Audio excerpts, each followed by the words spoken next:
Dalako tayo ngayon sa ating pag-aaral po, no, ng mga salita ng ating Diyos na buhay. At concentrate po lamang tayo sa ating pag-aaral, no, ng banal na kasulatan ng mga salita ng ating Panginoong Diyos na buhay, mga kapatid. At ang salita ng Diyos ay napakahalaga, no, sa buhay ng bawat isa sa atin. At ang nagagawa po ng salita ng Diyos ay tayo tinuturuan, no, upang ang buhay po natin ay naging kaaya-aya at kalugod-lugod po sa ating Panginoon. Okay? At ang gawain po ng Panginoon, hindi po yan bumabase sa dami o kaunti, no? Kahit po 2, 3, tuloy po ang gawain po ng Diyos. Amen po? Kasi tayo naman naglilingkod po sa Lord, no? Hindi naman tayo nagpiplis ng tao o anuman. Kung sino nandyan, kung sino ilalagay ni Lord, doon po tayo, no? At tuloy-tuloy po tayo sa ating pagsamba sa ating Panginoon. Okay? So, our topic this morning is about a good steward of the manifold grace of God. No? A good steward of the manifold grace of God. Sa Tagalog, isang mabuting katiwala ng malawak, masagana. Pag sabi kasi manifold, malawak, masagana, marami, sari-sari na biyaya po ng Diyos. Okay? So, tayong lahat po, I believe, no, na tayong lahat ay katiwala po ng ating Panginoon. Amen po? Katiwala po ba tayo ni Lord? Amen. Amen. Ano po ang ipinagkatiwala ng Diyos sa atin? Di po ba lahat ng mga bagay sa buhay natin? Amen po? Pinagkatiwala lamang po ng Diyos sa atin yan. So, tayo ang katiwala at ang nagtiwala sa atin, walang iba kundi ang ating Diyos. Ngayon po ay nais ko pong basahin po sa inyo ang aklat po ng 1 Peter chapter 4 verse 10. No? Sabi po dito, as every man hath received the gift, even so minister the same one to another as good stewards of the manifold grace of God.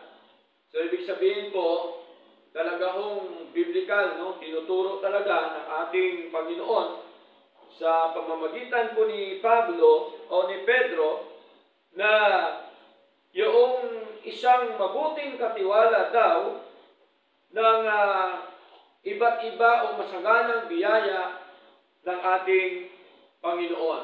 Okay? So, ano po ba ang dapat nating panghawakan, no, sa mga ipinagkatiwala ng Diyos sa buhay po natin? Okay? Yamang ang lahat ng mga bagay sa buhay po natin ay ipinagkatiwala ng Diyos. Hindi lamang mga bagay sa buhay natin, maging po yung buhay po natin, katiwala lang din po tayo ng ating Panginoon. Amen po? Kaya tingnan niyo po, mga kapatid, may mga tao na gusto pa mabuhay, and yet pagka gusto ni Lord na kuhanin na siya, wala na po magawang tao. Tama? Tama po? Bakit po? Kasi tayo po ay katiwala lamang ng Diyos. So number 1, no? There are 3 important things about a good steward. So number 1, we should be a good steward of our eternal salvation. No? Dapat tayo ay isang mabuting katiwala sa ating pong kaligtasan at buhay na walang hanggan. Okay? Tayo po ba ay meron na pong kaligtasan at buhay na walang hanggan ngayon? Meron na po ba? Amen. Amen. Meron na po tayo. No? Bakit? Kasi nga, nandito tayo sa church ngayon. Amen po? Naglilingkod tayo sa Lord. Pastor, paano naman iba na wala? Siyempre, ligtas pa rin sila. Wala lang po sila ngayon. Tama? Hindi yung Hindi yung paniniwala natin, paniniwala ng iba, pagka hindi na nag-church, hindi na ligtas, hindi po, mali po yan. Okay? Ang totoo niyan, hindi lang siya nagkaroon ng tinatawag na nakalaguang spiritual kapag ka hindi siya makapakinig ng mga aral po ng ating Panginoon. Amen po? Ito po yung tinatawag na temporal salvation. Okay? Ang ginagawa natin ngayon. Pero, yung eternal salvation, given na po yan sa atin. Amen po? Nasa atin na po yan, mga kapatid. Ginawa na po yan ng Diyos before the foundation of the world. We should be a good steward of our eternal salvation. Kaya nga, di ba? Kailangan handa tayo sa lahat ng mga bagay sa buhay po natin. Amen po? Handa tayo sa pagdating ng Panginoon. Handa dapat tayo sa pagdating ng ating kamatayan dito po sa mundo. Alam niyo po ba, maraming mga Kristiyano ngayon, pag-usapan yung kamatayan, ayaw na ayaw niya, allergy po siya. Marami pong Kristiyano ngayon yan, no? Ayaw na ayaw. Hindi nila alam na sa gusto nila at hindi, doon talaga darating, doon talaga pupunta ang tao. Tama po? Lahat tayo, doon talaga pupunta yun, mga kapatid. No? Sa ayaw mo at gusto, dahil ang may hawak ng buhay mo si Lord, wala kang magawa roon. Amen po? Ang magagawa mo lamang, habang nabubuhay ka, ay dapat paglingkuran yung ating Panginoong Diyos na buhay. Amen po? Para mawala yung ating agam-agam, para mawala yung ating tinatawag po na takot, kapag ka dumating man ang mga bagay na yun. Kaya po, tinuturuan tayo ng Diyos na dapat laging handa ang buhay po natin, ang puso natin, no? Ang buong pagkatao natin sa mga bagay na darating. Kasi hindi po natin alam ang bukas, hindi natin alam ang mamaya. Amen po? Hindi natin alam ang lahat. Ang nakakaalam lamang yung ating Diyos. Bakit po ba kailangan na ang eternal salvation o ang kaligtasan ito na ibinigay ng Diyos sa atin, bakit pa kailangan natin itong ingatan? Okay? Bakit ba kailangan natin itong ingatan? Sa atin pong paglilingkod dito. Ibig sabihin po, mga kapatid, pag sabing ingatan mo ang kaligtasan at buhay na walang hanggan, mga minamahal, nandoon yan lagi sa puso mo. Nandoon ang iyong pananampalataya sa Diyos, na si Lord ang siyang nagbigay sa atin ng eternal salvation, at alam po natin na ang author ng ating eternal salvation, walang iba kundi ang ating Diyos. Lahat po yan, no? Hindi lamang po, matalakay natin mamaya ang iba pang mga bagay tungkol po sa tinatawag na katiwala ng lahat ng mga bagay sa mundo pong ito. Ano po ang ating ebidensya o pruweba na si Lord ang author of our eternal salvation? Basahin po natin Hebrews chapter 5, verse 9. Sabi po dito, and being made perfect, He became, sinong He? Ang Diyos. He became the author of eternal salvation unto all them that obey Him. Ibig sabihin, malinaw na ang sumusunod sa Kanya, yun po yun ang may walang hanggang buhay. Kasi ang isang tao, hindi yan susunod sa Lord kung hindi yan ligtas. Amen po? Tama po ba? Kaya malinaw po mga kapatid, no? Na ano pa ang sinasabi ng ating Panginoon dito? Sa 1 Timothy chapter 6 verse 12, no? 1 Timothy chapter 6 verse 12. Sabi po dito, Fight the good fight of faith. Lay hold on eternal life. Pag sabing lay hold, ibig sabihin, panghawakan ang buhay na walang hanggan. Okay? Sino po ba nagbigay sa atin ng buhay na walang hanggan? Si pastor po ba? Hindi, si Lord. Okay? Hindi po tao nagbigay, mga kapatid. Kahit kailan sa Biblia, wala ho tayong nabasa na ang pastor ang siyang nagbigay ng kaligtasan. Ang pastor ang siyang co-savior. Wala po. Mismo si Lord ang siyang gumawa ng ating kaligtasan at buhay na walang hanggan. Ano pa pong sabi dito? Lay hold on eternal life, whereunto thou art also called. No? Tayo din ay mga tinawag, and has professed a good profession before many witnesses. Tingnan niyo po, mga kapatid, kung gaano po kabuti ang Diyos. Tinuturuan tayo ng Diyos na panghawakan ang buhay na walang hanggan. Okay? Ngayon, ang tanong, meron na po ba tayo buhay na walang hanggan? Amen. Baka meron pa magdududa dyan. Namamaos na ako sa kakapangaral ng kaligtasan at buhay ng walang hanggan. Parang hindi pa rin naintindihan. Okay? Tayo po ba meron ng buhay na walang hanggan? Amen. Dapat proud tayo sa Lord. Tama ba? Okay? Sapagkat napakaraming talata sa Biblia tinuturo ni Lord yung tungkol sa buhay ng walang hanggan. Kaya nga po, sabi ni Lord, panghawakan ang buhay na walang hanggan. Bakit panghawakan? Kasi nasa atin na. Amen po?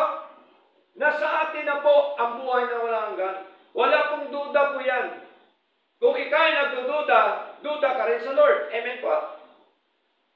Walang pagdududa po sa ating Panginoon. Ang pangako niya na eternal life kay kailan hindi po siya nagsisinungaling. Amen po? Titus chapter 1 verse 2. In hope of eternal life that God that cannot lie promised before the world began.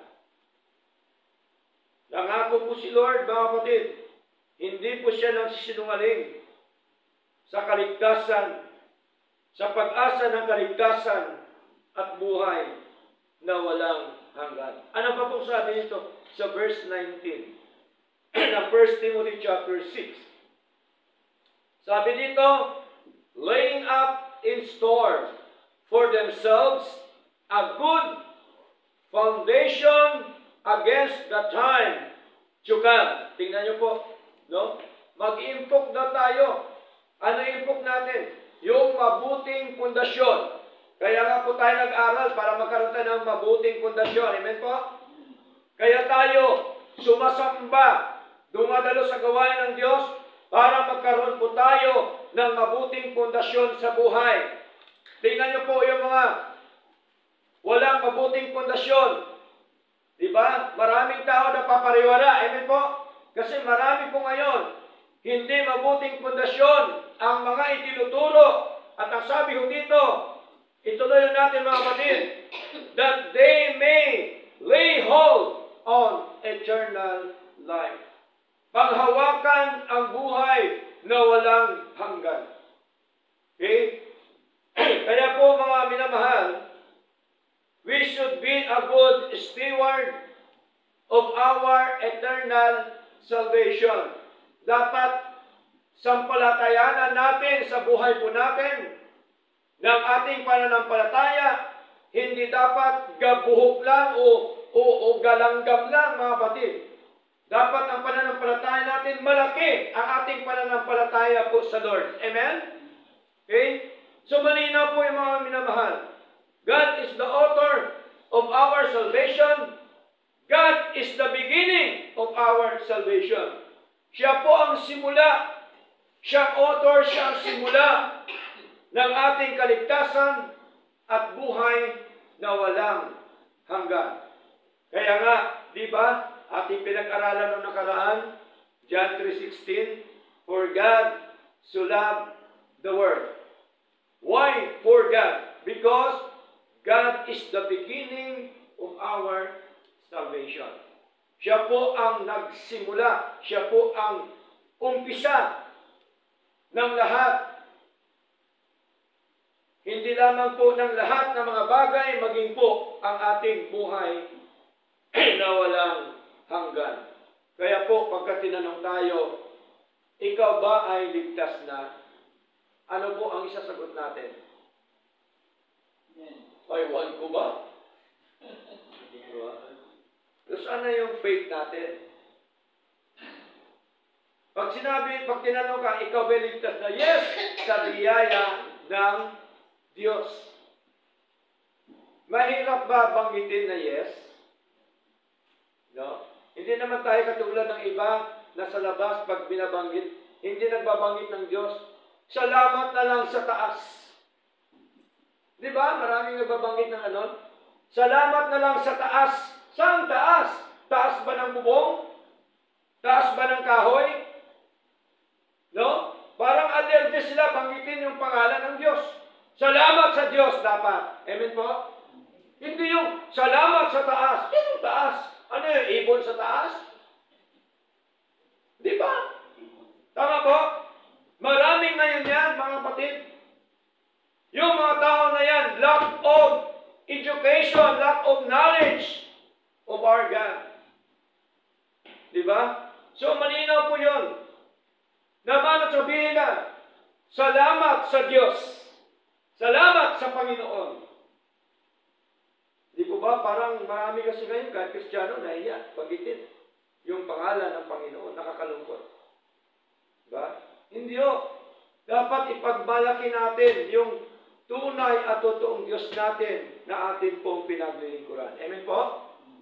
Dapat ipangalandakan natin, dapat ipagmalaki natin yung tunay na Diyos. Huwag mo na ipagmalaki sarili mo. Ang Diyos lang dapat ang siya nating ipagmamalaki sa buhay po natin. Kaya po mga kapatid, napakalinaw po sa sinasabi po ng ating Panginoon o sa sinabi po ng ating Panginoon sa aklat po ng Efeso, Kapitulo 1, Ephesians chapter 1, verse chapter 2, verse 5, sabi po dito, even when we were dead in sins, hath quickened us together with Christ. By grace ye are saved. Saan tayo naligtas? Sa grace ng Panginoon. Bakit grace? Kasi po siya lamang pong gumawa. Wala siyang co-savior, wala siyang kasamang tao sa kanya pong paggawa. Okay? Kaya hindi totoo po yun na may mga pastor na ang pagkakilala na sa sarili nila, sila ay co-savior ng Panginoon. Kaya dinidiktahan nila yung tao. Tinatakot pa nila ang tao. Sinusumbatan pa nila ang tao. Ano po yung sumbat? Kung hindi kita pinatanggap, hindi ka sana ligtas, ano? Di ba? Mabuti na lang, pinatanggap kita. Ganun pong karamihan, mga kapatid.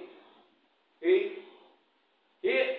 Nilalagay nila sa kanilang kamay, sa kanilang bibig, sa kanilang pagkatao, ang kaligtasan ng isang tao. Yung pastor din, makasalanan din po yan before. Amen po? Patay din po yan sa kasalanan, kasama po nating lahat. Lahat tayo patay. Because of sin.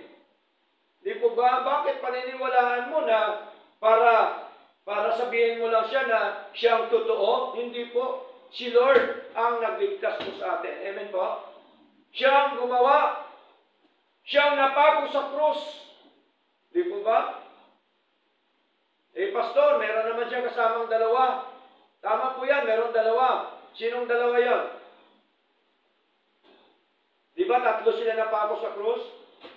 Sinong dalawa, kaliwat kanan? Mga magnanakaw yun. Di po ba? Ang isa, nagyayabang pa. Kung ikaw ay anak ng Diyos, iligtas mo sarili mo. Pero ang isa, nagpakumbaba sa Lord. Panginoon, pagka ikaw ay mapunta sa paraiso, ako ay sasama sa iyo. Ano sabi ni Lord? Ngayon din, isasama kita sa paraiso. Tingnan niyo po, mga minamahal. Hindi yun ang pastor na magdikta ng kaligtasan. Siya po, yung isang magnanakaw, iniligtas po yan ng Diyos. Amen po? Okay? Sapagkat, sinabi ni Lord na ngayon din, isasama kita sa paraiso. Kaya ang kaligtasan po, biyaya po ng Diyos sa atin. Kaya nga, pagsabing biyaya, pagsabing manifold grace of God, ibig sabihin, malawak, no? Marami, iba't ibang biyaya ng ating Panginoon. Yun po ibig sabihin. Now, number 2, under the 3 important things about a good steward. Number 2, we should be a good steward of our temporal life here on earth. Di ba? Dapat tayo ay isang mabuting katiwala ng ating temporal na buhay dito po sa lupa. Kaya ang katawan po natin, ang buhay po natin dito na binigay ng Diyos sa atin, dapat iingatan po natin. Amen po? Hindi po natin dapat abusuhin. Di po ba? Okay? Kung maraming tao ngayon, naabuso ang katawan. Pagka nagkasakit, pagka namatay, sisihin si Lord. Tama ba? Maraming tao na sinisisi po ang Panginoon. Bakit mo sisihin si Lord? May-ari ang buhay mo si Lord. Lahat ng mga bagay sa buhay mo, ang may-ari po ang ating Panginoon. Okay? Bakit po kailangan natin iingatan ang ating mga buhay, ang ating sarili, dito po sa lupa? Kasi po, we are the temple of God. Amen po? Tayo ay templo ng Diyos. Hindi po pwede na ang templo ng Diyos ay kung ano-ano na lang ang gagawin mo. Yung buhay mo, mga kapatid, hindi po. Okay? Sapagkat, ano pong sabi dito sa 1 Corinthians chapter 3? Basahin po natin, mga kapatid. 1 Corinthians chapter 3. Verse 16 up to verse 17. Sabi po dito ni Pablo, know ye not that ye are the temple of God, and that the Spirit of God dwelleth in you? Verse 17, if any man defile the temple of God, him shall God destroy. For the temple of God is holy, which temple ye are. Tingnan niyo po, malinaw po, nasabi po ni Pablo, hindi ba ninyo nalalaman na kayo ay templo ng Diyos at ang Espiritu ng Diyos ay nananahan sa inyo? Tingnan niyo po. Sabi po ni Lord sa pagitan ni Pablo, kung dudungisan ni numan o sinumang tao ang templo ng Diyos, sabi po ni Lord, ay pupuksain siya ng Diyos, sapagkat ang templo ng Diyos ay banal, na ang templong ito ay kayo. Okay? Malinaw po yan, mga kapatid. Ang Espiritu ng Diyos nananahan po sa atin. Okay? So maraming tao ngayon inabuso ang katawan. Di po ba? Marami ngayon mga tao, ang kanilang katawan ay binabaliwala dahil sa ginagawa ng mga bisyo at kasalanan sa harapan ng Diyos. Amen po? Inaabuso nila. Alam niyo po ba, pag inom ng alak, inaabuso mo yung katawan mo. Amen po? Binibigyan mo ng sakit ang katawan mo. Nagsisigarilyo ka, binibigyan mo ng sakit. Kumakain ka lagi ng baboy, binibigyan mo ng sakit ang katawan mo. Kumakain ka ng manok lagi, walang gulay, walang isda o anuman, binibigyan mo ng sakit ang katawan mo, kapatid. Kapatid, katiwala po tayo ng Diyos sa ating katawan. Amen po? Dito po sa lupa, mga minamahal, Kaya dapat pangalagaan natin bilang isang katiwala ng ating Panginoon sapagkat tayo po ay templo ng Diyos. Okay? Kaya sa ating buhay dito sa lupa, sa ating paglisan po mga kapatid, doon po pumapasok ang tinatawag na what, when, where.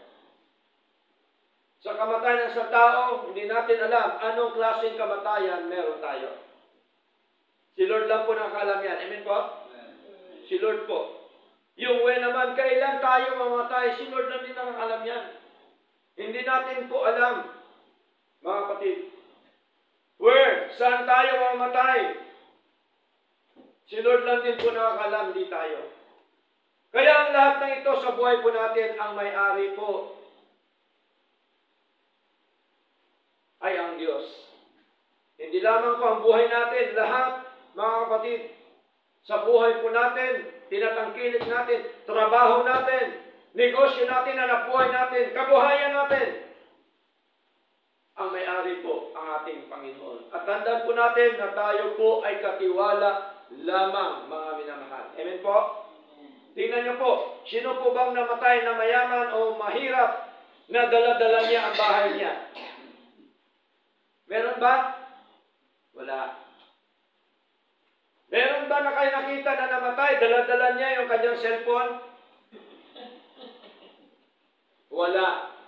Lahat po ng mga bagay sa mundong ito, katiwala lang tayo kapatid. Amen? At ang lahat ng mga bagay sa mundo ito ay temporary lang. Wala hong forever sa mundo. Amen po? Kahit pag-ibig ng isang tao sa kapwa-tao, kahit sa mag-asawa o pamilya, walang forever. Amen? Bakit? Sapagkat tayo lahat dito po sa lupa ay temporary lang.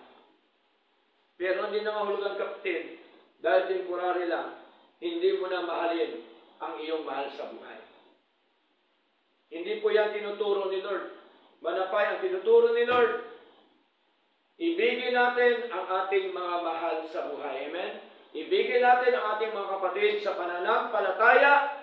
Ibigin natin yung ating kapwa. Amen po? Yun po ang turo ng Panginoon eh. Mga minamahal. Kaya ang lahat po na sa buhay natin ay galing po sa ating Panginoon. Alam niyo po ba ang tao, minsan lamang po mamamatay. Totoo po ba yan? Ang iba naniniwala, pangalawang buhay na daw nila. Diba? Diba yung iba na nagkasakit, tapos ay gumaling, ano po yung patutuo nila? Salamat po sa Diyos dahil binigyan po ako ng pangalawang buhay. Hindi po, wala tayong pangalawang buhay. Amen? Dugtong buhay ang binigay ng Diyos. Amen po?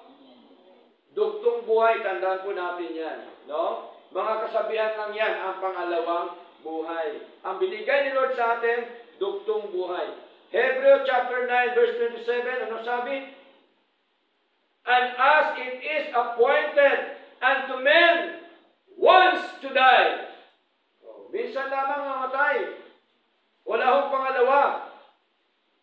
No? But after this, the judgment. Tingnan niyo po mga kapatid. Malinaw po yun. No? Minsan lamang, sabi ni Lord, mamamatay ang isang tao at ang pagkatapos noon ay ang paghuhukom ni Lord sa kanya, mga minamahal. Kaya nga, habang tayo po dito sa lupa, gumawa tayo ng mabuti sa Lord. Amen? Maglilingkod tayo sa Lord. Patuloy natin gawin ang kalooban po ng Diyos. Naalala ko po, ang sabi ni Pablo, Ephesians chapter 6, verse 6. Ano sabi po ni Pablo? Doing will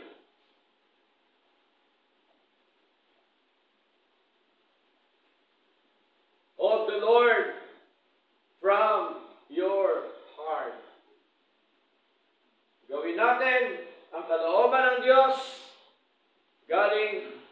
ating mga puso. Alam niyo po ba, napakasarap ng ginagawa natin sa Lord galing sa ating mga puso. Amen? Alam niyo po ba, napakasarap maglingkod sa Panginoon kapag ang ginagawa natin lahat galing po sa ating mga puso para po sa ating Panginoon. Kaya ang isang anak ng Diyos, once na siya po'y naglilingkod na nanggagaling sa kanyang puso, aba, kusa po yan ang gagawa na gawin niya ang kalooban ng Panginoon. Amen po? Hindi na po yan siya sasabihan, alam na po niya yun. Kasi po, ang kanyang puso ang kanyang ginagawa ay galing po sa kanyang puso. Basahin po natin, mga kapatid, aklat po ng Ephesians, chapter 6, verse 6. Sabi dito, not with eye service, hindi maglilingkod sa paningin, no? As men pleasers, but as the servants of Christ, doing the will of God from the heart. Tingnan niyo po. Ang tunay na paglilingkod sa Diyos, hindi po dahil nagbibigay kalugod sa tao, kundi ito ay ginagawa mong kalooban ng Diyos na nanggagaling sa iyong puso. Amen po? Ganun po ang paglilingkod sa Lord. Hindi po yung para bagang naglilingkod ka lang, napakitang tao lang, paimbabaw. Pero ang puso mo, malayo sa gawain ng ating Panginoon. Mahalaga po mga kapatid, na makita ho natin, we should be a good steward of our temporal life here on earth. Dito po sa lupa, dapat ay atin pong iingatan ang ipinagkatiwala ng Diyos sa atin.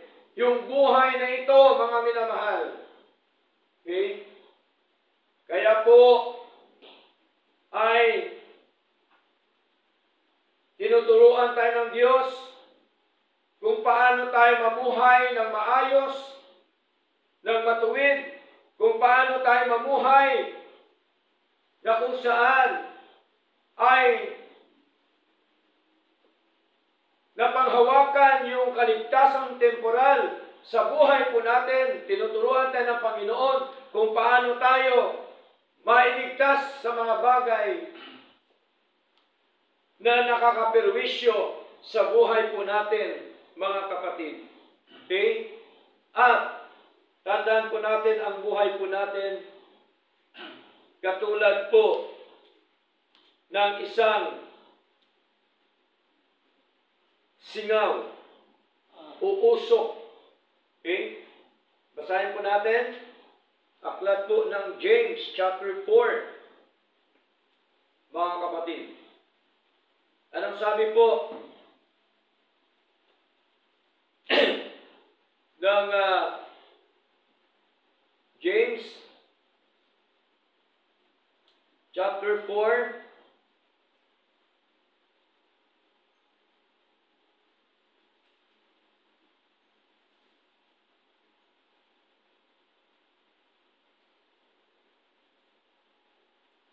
kita po ba natin na katulad ng isang usok, buhay po natin?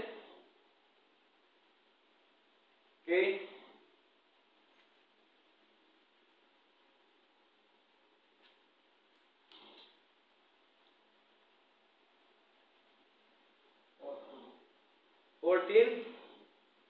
Okay? Sabi dito, whereas you know not what shall be on the morrow.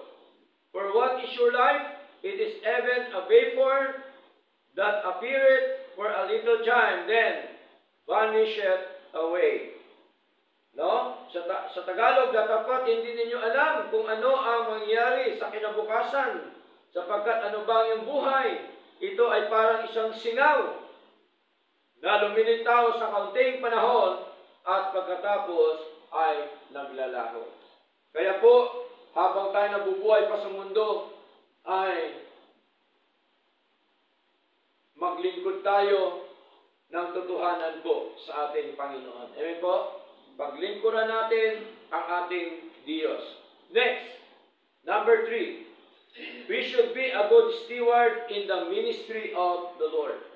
So, dapat tayo ay isang mabuting katiwala, no, sa ministry o sa gawain po ng ating Panginoong Diyos na buhay. Hindi niyo po ba alam na ang buhay po nila ng mga kapatid during the time ay kanila po talagang inilaan, no, sa ating Panginoon. Basahin po natin First Corinthians chapter 16 verse 15. No, sabi dito, I beseech you, brethren, you know the house of Stephanas. Stephanas po ang kanyang pamilya ay naglilingkod sa Lord, that it is the first fruits of Achaia, and that they have addicted themselves to the ministry of the saints. Tingnan niyo po, inilaan nila, no? Ginagawa nila lagi, addict sila sa mga gawain ng mga santo. Pag sabing santo, ito po yung mga naglilingkod sa Lord. Amen po? Ito po yung mga mananampalataya sa church. Ito po yung mga anak ng Diyos, mga kapatid. Biro niyo po, no? Tingnan niyo po. Lagi sila sa paglilingkod sa ating Panginoon, mga minamahal. They have addicted themselves to the ministry of the saints. Okay? So, dapat ganoon din po yung ating buhay sa paglilingkod po sa ating Panginoon. Okay? Na dapat tayo ay lagi pong gumagawa, no, sa ministry ng ating Panginoon. Sapagkat ang ministry pong ito ni Lord ay ipinagkatiwala po ito sa atin. Amen po? Hindi lamang po ang pastor ang may ministry. Tayo lahat, meron po tayong ministry sa ating Panginoon. Meron po tayong gawain o gawin na mga bagay para po sa ating Panginoong Diyos na buhay. Now, meron pong apat na tinatawag po na T. No? T. There are 4 T's. T's. T apostrophe S. T's. Okay? Hindi po taste. Apat na tipo, mga kapatid, sa ating paglilingkod sa Lord bilang isang katiwala o stewards ng ating Panginoon. Number 1 is time. No? Dapat ang time po natin, mga kapatid, ang oras ay i-manage natin na maayos. Tama po? Sa ating paglilingkod po sa Lord. Okay? Yung tinatawag po na time management. Okay? So dito makikita ho natin yung oras ho natin, mga minamahal, sa pagsamba sa Lord. Amen? Oras natin sa pagbabasa ng salita ng Diyos. Oras natin sa pananalangin sa ating Panginoon. Okay? Oras natin sa pagpunta sa church, no? Sapagkat ang pagsamba ay meron po talagang attendance po, mga kapatid. Maliban na lang kung ikaw ay busy at maliban na lang kung ikaw ay malayo sa church, pwede kang virtual worship katulad po ng ginagawa ng iba po nating kapatid. Pero sa banal na kasulatan, meron talagang attendance. Tinutukoy, no, ang ating Panginoon. Romans chapter 12, verse 1. Anong sabi dito? Basahin po natin Romans chapter 12, verse 1. Sabi po ng ating Panginoon sa pagkina ni Pablo, I beseech you therefore, brethren, by the mercies of God, that you present your bodies a living sacrifice.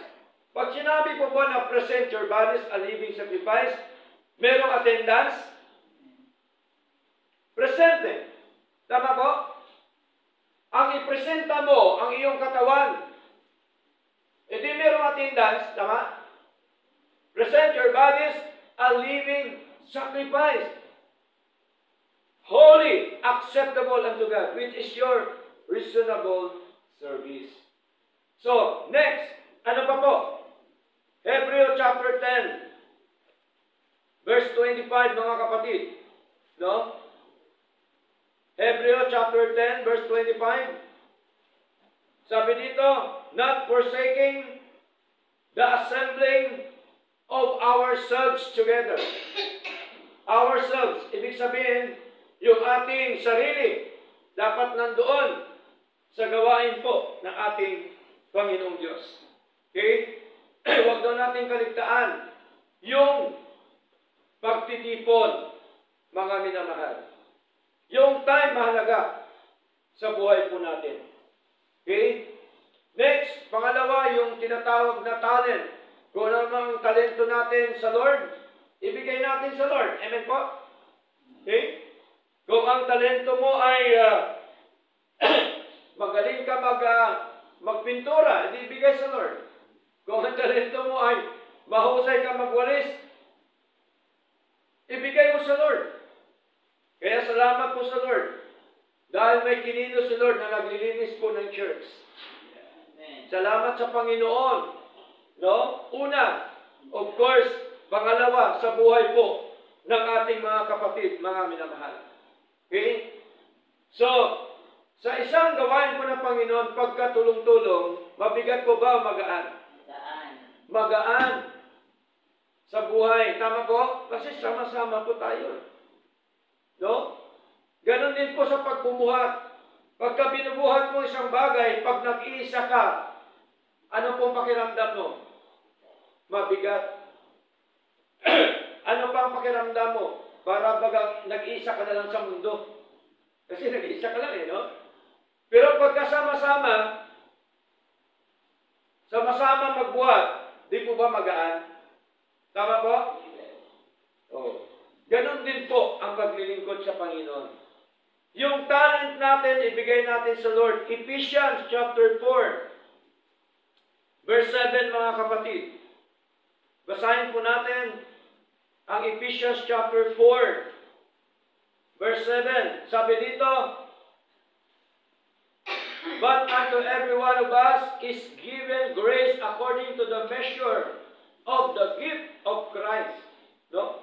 Datapot sa bawat isa sa atin ay pinagkalooban ng biyaya ayon sa sukat ng kaloob ni Kristo. Bawat isa sa atin, take note po.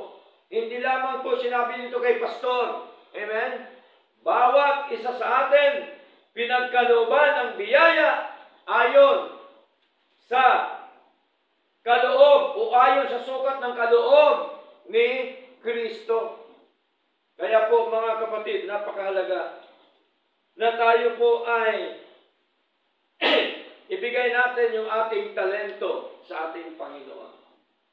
Kung ang talento mo naman ay sa pag-awit sa Lord, ibigay mo yung talento mong best mo sa Lord. Amen po? Ibigay po natin para sa kalatian po ng ating Panginoon. Okay? Hindi po natin ito binibigay kung kanino man, kundi sa Lord. Okay? Number 3, testimony. No? Yung ating testimony sa Lord, mahalaga mga kapatid. No? Dapat ingatan natin yung ating testimony. Hanggat matiis natin ang isang bagay, magtiis tayo. Amen po? Hanggat mapigilan natin ang isang bagay, magpigil po tayo. Kasi po, mahalaga yung testimony natin. No? Sa harapan ng ating Panginoong Diyos na buhay. Basahin po natin 1 Corinthians, mga kapatid. Lahat po ito may talata, may tinuturo ang ating Panginoon. 1 Corinthians chapter 1 verse 6. Even as the testimony of Christ was confirmed in you. Tingnan niyo po. Tingnan niyo po natin. No? Yung patutudan ng ating Paiso Kristo ay konfirmado na sa atin. Tingnan niyo po. Ano po bang patutuo ng ating Paiso Kristo? Anong ginawa sa Kanya? Okay? Lahat po ng mga mga masasamang salita ay ginawa ng mga tao sa ating Panginoon. Pero kahit kailan, ang Panginoon po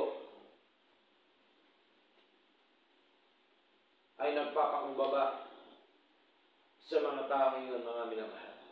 Ganon din po sa ating paglilingkod. Mahalaga yung ating testimony sa ating Panginoon. Pang-apat, ito po yung mabigat. Pang-apat, yung tinatawag po na treasure. Okay? Yung treasure o mga kayamanan sa buhay po natin. Okay? Mayaman po ba tayo? Mayaman po ba tayo? Amen. Kung si Lord ay mayaman, ang anak niya ay mayaman din. Amen po? Mayaman tayo, una, of course, sa mga salita po ng Diyos. Amen po? Kasi ang kayamanan, hindi lamang yung material eh. Maraming lahat ng aspeto sa buhay po natin, mayaman tayo dahil po sa biyaya po ng Diyos. Okay? So, treasure mahalaga, mga kapatid. Yung ating pagbibigay sa ating Panginoon. Ito po, maraming hindi pinapangaral dahil ayaw nilang mapuna. Subalit ito po ay mahalaga kung bakit natin itong pinapangaral sapagkat para po maturuan ang mga kapatid na maghasik upang magkaroon ng ani. Amen po? Magtanim at magkaroon ng ani. Meron ba tayo nakikita na nag-ani, walang tinatanim? Sino? Siyempre, kung wala kang itinanim, wala ka rin aanihin. Para ka may anihin, anong gagawin? Magtanim, maghasik. Anong ihasik natin? Yung ating treasure sa harapan ng ating Panginoon. Tingnan niyo po. For example, yung wise men. Matthew chapter 2, basahin po natin. Anong ginawa ng wise men nung pinanganak ang ating Panginoon Kristo? Mga pantas na mga tao. Okay? Sa ibang reliyon, sa ibang simbahan, ang wise men, nilagyan nila ng pangalan. Sino yung pangalan? 3 hari daw. Si Gaspar. Sino pa? Si Melchor. Si Baltasar. Kapatid, hindi totoo yan. Sa Biblia, 3 pantas ang pumunta nung pinanganak ang ating Panginoon Kristo. Okay? Nilagyan lang nila ng pangalan. Mahirap po magsalita ng hindi biblical. Amen? Pag walang pangalan, walang pangalan. Pagka 3 pantas, sinasabi, dapat ang paniniwalaan natin, 3 pantas. 3 wise men. Nagsabi yun dito sa verse 11, and when they were come into the house, they saw the young child, si Kristo po yun, with Mary his mother, and fell down and worshipped him. And when they had opened their treasures, they presented unto him gifts, gold and frankincense, and myrrh. Tingnan niyo po. Kung ating babasahin ang buong chapter 2, ito po yung mga pantas ng mga nag-alaga ng tupa during that time. Mga kapatid. Kaya kahit balik-rin mo ang Biblia, wala hong pangalan na Melchor, Gaspar, at saka Baltasar. Okay? So malinaw po mga kapatid, ang ginawa nila, anong ginawa nila? Pumasok po sila sa bahay at sila po'y sumamba sa Panginoon at naghandog sila sa Panginoon ng kanilang mga kayamanan at mga ginto at mira. No? Ang mira, ito po yung pabango. No, mabango po ito yung mira. Kaya dito po, malinaw, even during the time nung pinanganak ating Yesu Kristo, meron na pong sumamba sa Kanya during that time. Kaya sa ating paglilingkod, mga kapatid, sa ating pagbibigay sa Lord, tandaan po natin, hindi ho tayo, huwag nating isipin na tayo po ay talo o sayang na. Amen po? Hindi ho nasasayang. Kasi po ang ibig sabihin niyan, nagtatanim ka, nag-asik ka, para meron kang aanihin. Tama po? Yun ang tunay na katiwala, mga kapatid. Ang tunay na katiwala po ng Diyos, nagtatanim po siya para paramihin ang kanyang itinanim. Amen po? Yun po ang tunay na katiwala. Hindi yung katiwala na pagkabigyan siya ng kanyang amo, uubusin na niya, kunin na niya lahat. Di po ganun. Okay?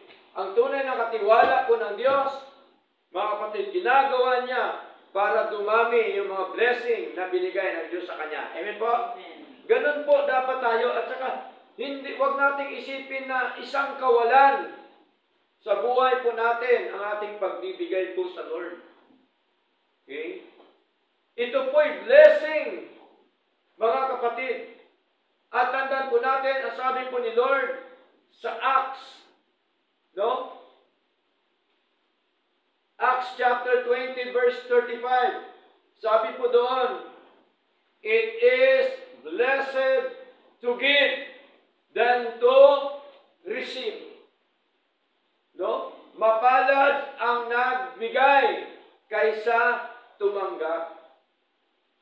Kaya po, kung inyo pong nabasa ang buhay po ni Colgate. Alam niyo pong Colgate? Toothpaste? Eh? Bakit po lumago ang negosyo ng Colgate? Kasi po, nagbibigay po siya sa Lord at ang ginawa niya, hindi po 10% ang binigay, binaliktad po niya. Yung 90% sa church, sa Lord, ang 10% sa Kanya. Ngayon, ano po nangyari sa negosyo ni Colgate? Di ba, nag-international? Lumago. Bakit? Kasi po, meron siyang itinanim. Amen po? And then, syempre, may tinanim ka, meron kang aanihin. Ganun po si Lord. Bilang katiwala tayo ng ating Panginoon, dapat po tayo maghasik. At hindi yung nasasayang, mga kapatid. No?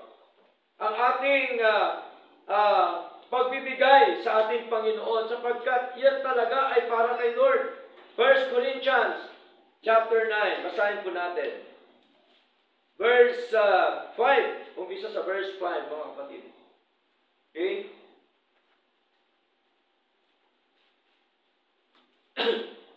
First Corinthians chapter 9, verse 5.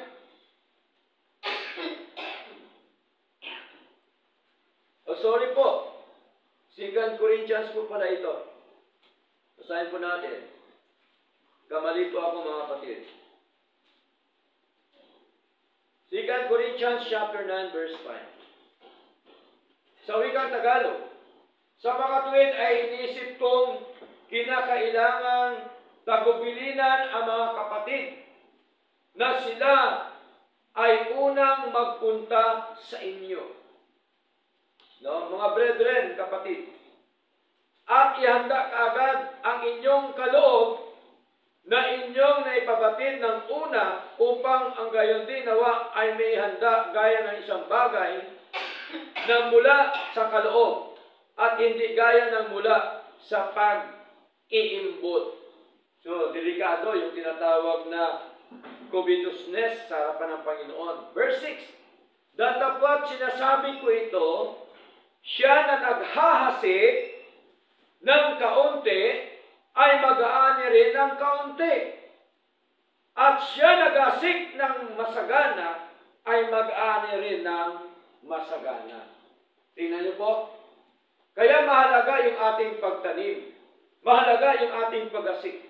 Verse 7, ang bawat taong naglayon ayon sa kanyang puso. Tandaan po natin. Ayon sa kanyang puso, galing sa kanyang puso, sa madaling salita, ay hayaan siyang gayong magbigay, hindi laban sa kalooban. Kapatid, kung ang ating pagbibigay laban sa kalooban, huwag na po tayong magbigay. Amen? Kasi ang tunay na pagbigay ay galing sa puso. Amen po? Okay? Ano pang sabi dito? O dahil sa pangailangan, kung ang inisip mo, nagbigay ka tapos sasabihin mo, ay, kailangan ko sana yon. Kapatid, huwag ka na magbigay. Amen po? Kasi kailangan mo po yun. Okay? Kung inyo po natandaan, si Jacob at sa kanyang kapatid, sino po yung sa kanyang kapatid na nagandog sa Lord? Esau. Parehas sila may handog. Tama ba? Okay? Bakit po kinalugdan yung handog ni Jacob? Kasi ang handog ni Jacob, first class. Amen? Samantalang handog ni Esau. Anong handog ni Esau? Yung tira-tira na lang. Ba? Ganun po, maraming Kristiyano. Pag nagbigay sa Lord, tira-tira na lang. Sino ang kinalugdan ni Lord? Si Jacob.